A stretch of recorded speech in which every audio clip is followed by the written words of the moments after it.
Hello friends, welcome back to the one new video guys and my YouTube channel guys. Today friend we are going to talk about guys Infinix phone setting guys, and today video title is guys how to enable glide tapping in Infinix phone device.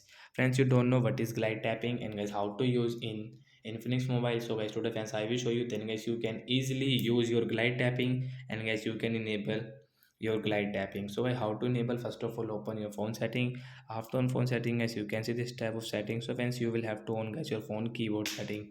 So guys we will on means guys we will show guys our phone keyboard setting. So once you can see guys your phone keyboard setting, so guys you can see guys your phone keyboard icon setting. The setting icon we will tap here. Friends, you can use guys your keyboard all setting from here. Friends, you can see glide tapping.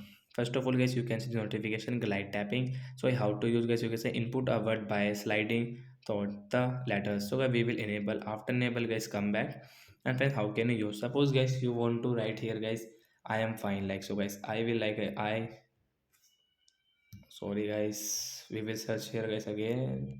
So like we search here guys like I am like fine. So like that guys you can use guys this glide tapping guys, like how are you, like that, how to, like that guys you can see guys how you. So like that guys you can use this glide tapping after enable in your Infinix phone device. So that's it guys, thanks for watching the video, bye guys.